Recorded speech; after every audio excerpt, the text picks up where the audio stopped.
السلام علیکم ناظرین کرام، نئی ویڈیو میں آپ کو خوش آمدید کہتے ہیں۔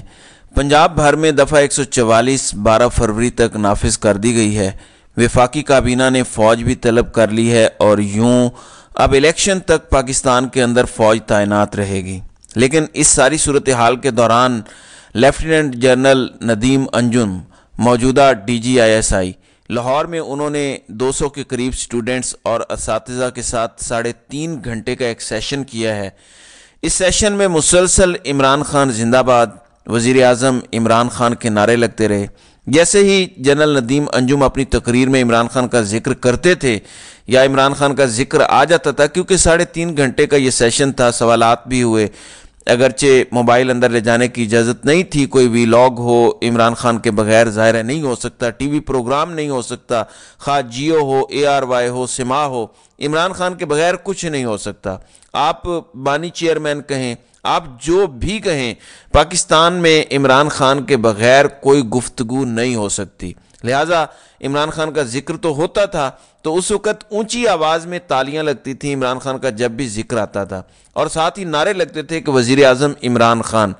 حالانکہ جتنے سٹوڈنٹس تھے، جتنے اساتذہ تھے، سب کو پتہ تھا کہ یہ ہمارے DGISI بیٹھے ہوئے ہیں، اور سب کو پتہ ہے کہ عمران خان کی مخالفت اس وقت کون سا ادارہ کرنے میں پیش ہے، لیکن اس کے باوجود یہ نعرے لگتے رہے۔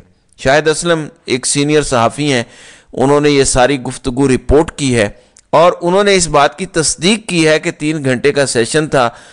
DGISI نے ہر طرح کا سوال لیا، جوابات دیے، اور یہ سیشن جو ہے وہ اس سیشن کے اندر تقریباً 200 کے قریب طلباء اور اساتذہ شریک تھے، کسی کو موبائل اندر لے جانے کی اجازت نہیں تھی۔ عمران خان کا نام جب بھی آتا تھا حال تالیوں سے گونج اٹھتا تھا۔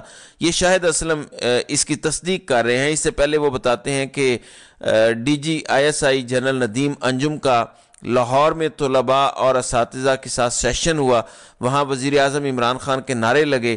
ساتھ ہی وہ بتاتے ہیں کہ جو گفتگو ہوئی اس میں جنرل ندیم انجم نے کہا کہ سیاستدان راتوں کو ہمارے گوڈوں کو ہاتھ لگاتے ہیں، راتوں کو سیاستدان ہمارے پاس آتے ہیں، ہمارے پاؤں پکڑتے ہیں کہ آپ آئیں، اس مسئلے پر ہماری مدد کریں، ہم سے مدد مانگتے ہیں، پھر کہتے ہیں کہ فوج کبھی خود نہیں آئی، یہ ہمارے پاس آتے ہیں، ہم سے مدد مانگتے ہیں، ہمیں مجبور کرتے ہیں، خود سیاستدان اپنے مسئلے لے کر ہمارے پاس آتے ہیں، بھل صفائی تک یہ ہم سے کرواتے ہیں، یعنی یہ جو نہروں کی صفائی ہوتی ہے وہ بھی ہم سے یہ کرواتے ہیں۔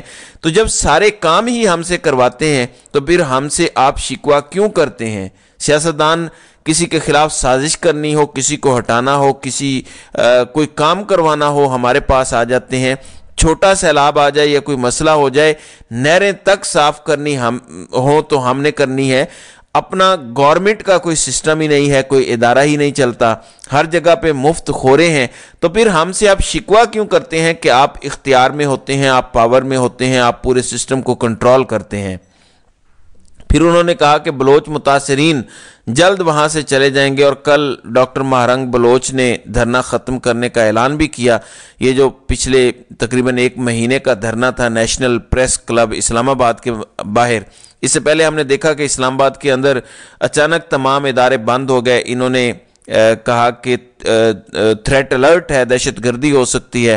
انٹرنیشنل اسلامک یونیورسٹی بند ہو گئی، year university, NDU، Quaid Azam university بند ہو گئی۔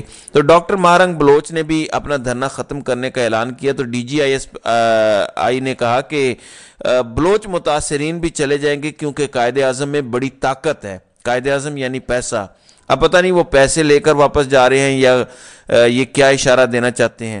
دوسری جانب بلوم برگ ایک بڑا اہم انٹرنیشنل جریدہ ہے، معیشت کے حوالے سے اس میں بات ہوتی ہے، یہ امریکی جریدہ ہے۔ تو بلوم برگ میں ایک رپورٹ شائع ہوئی ہے جس میں عمران خان کو اس وقت پاکستان کا مقبول ترین رہنما قرار دیا گیا ہے۔ اس مقبول ترین رہنما کے خلاف اسد مجید جو امریکہ کے ایمبیسیڈر ہیں، جنہوں نے سائفر لکھا، ٹیلی گرام، انہوں نے گواہی دی، اور انہوں نے کہا کہ 7 مارچ کو اسسٹنٹ سیکرٹری جنوبی ایشیا ڈونلڈ لو سے پاکستانی مشن کی ملاقات ہوئی۔ فری کین کو معلوم تھا ملاقات کے منٹس کا، मुलाकात की गुफ्तगू को साइफर टेलीग्राम की सूरत में 8 मार्च को वजारत खारजा को भेजा गया। जब उन्होंने ये बात की तो इमरान खान ने कहा कि असद मजीद बिल्कुल ठीक कह रहे हैं, मैं असद मजीद की इस बात से एग्री करता हूं। फिर असद मजीद ने कहा कि अमेरिका से भेजे गए साइफर टेलीग्राम में साजिश या थ्रेट का जिक्र नहीं था। तो इमरान खान फिर खड़े हो गए। इमरान खान ने कहा कि ज़रा बात सुने एम्बेसडर साहब, साइफर में साजिश या थ्रेट का कोई जिक्र नहीं था, ये बात तो ठीक है, लेकिन जब डोनाल्ड लू ये कह रहा है कि वजीर आजम को हटाओ, क्या नहीं कह रहा? उसने कहा कि हटाओ तो माफ कर दिया जाएगा, फिर अदम एतमाद आ गई तो फिर साजिश कैसे नहीं है? उन्होंने कहा कि अदम एतमाद आने से एक दिन पहले वो कह रहा है और फिर उसके बाद अदम एतमाद आ गई और फिर वो ये भी कह रहा है कि अगर हटा दिया तो माफ कर दिया जाएगा, तो फिर ये साजिश कैसे नहीं थी? इमरान खान ने कहा ये बताएं। फिर उन्होंने कहा कि साइफर को साजिश करार देना पाक अमेरिका ताल्लुकात के लिए सेट बैक था।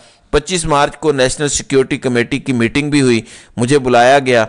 नेशनल सिक्योरिटी कमेटी में मुतफिका तौर पर साइफर टेलीग्राम के जरिए डिमार्च का फैसला किया गया। तो जाहिर है वो खुद बता रहे हैं अगर कोई बुरी चीज़ नहीं थी, अगर तो बहुत अच्छा साइफर था, फिर डिमार्च करने की क्या ज़रूरत थी? बहरहाल इमरान खान इस पर मजीद बोले। इमरान खान ने कहा कि पाकिस्तान की तारीख में कभी ऐसा साइफर नहीं आया। शाह महमूद कुरैशी को बाय चांस ही साइफर का पता चला, ये बहुत सारे लोग जानते हैं। उनको तो भिनक पड़ी किसी मुहिब वतन के जरिए कि इधर कोई वारदात डाली जा रही है, तो ज़बरदस्ती उन्होंने वो साइफर लिया था। अच्छा, साइफर जनरल बाजवा के लिए था। साइफर को दबाने के लिए पूरी कोशिश की गई क्योंकि इससे डोनाल्ड लू एक्सपोज हो गया। तो इमरान खान ने कहा कि हमें तो बाय चांस पता चला और साइफर तो था ही जनरल बाजवा के लिए, क्योंकि ये बात ही जनरल बाजवा से हो रही थी कि इसको हटा दो तो तुम्हें माफ़ कर दिया जाएगा। फिर इमरान खान ने कहा कि हमारे पास इंटेलिजेंस ब्यूरो यानी IB की रिपोर्ट्स हैं कि राजा रियाज और बाकी सब अमरीकी सफारत खाने जाते थे। उन्होंने कहा ये साइफर आ गया, अदम एतमाद आ गई तो अमरीकी सफारत खाना भी एक्टिव हो गया। उन्होंने कहा कि अरशद शरीफ ने इस पर पूरा प्रोग्राम भी किया था कि कौन कौन अमरीकी सफारत खाने में जा रहा था। तो इमरान खान ने खुलकर साइफर के परखचे उड़ाए।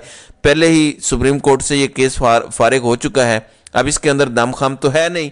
बहरहाल कोशिश की जा रही है कि इसको बड़ा हवा बना के अवाम के सामने पेश किया जाए। फिर इसके अलावा सलमान अकरम राजा ने खुद को जो आज़ाद उम्मीदवार करार दिया गया है उसको चैलेंज किया है। उन्होंने लाहौर हाई कोर्ट के अंदर ये पिटीशन दायर की है।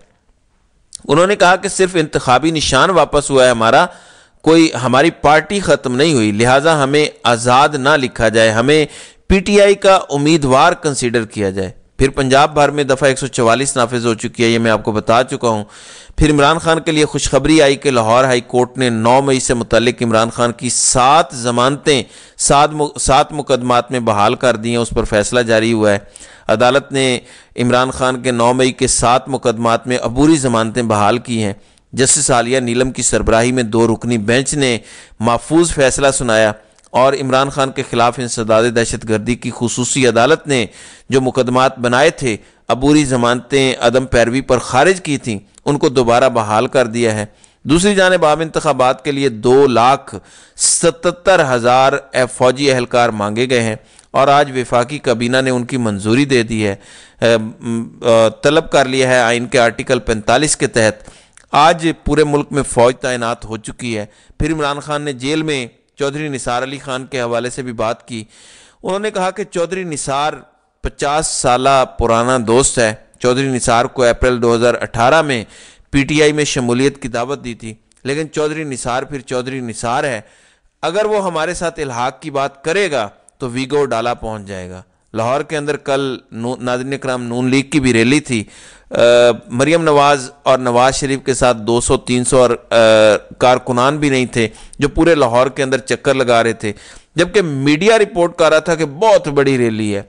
मुख्तसर ये कि ब्लूमबर्ग ने भी अब तो बता दिया है कि नवाज शरीफ का पाकिस्तान में कोई मुस्तकबिल नहीं है। इमरान खान सबसे बड़ा पॉपुलर लीडर है और फिर DG ISI ने खुद अपनी आंखों से देख लिया कि पाकिस्तानी किसको चाहते हैं और पाकिस्तानियों का हकीकी लीडर कौन सा है। तो नाज़रीन कराम, आपकी इस वीडियो के हवाले से क्या राय है?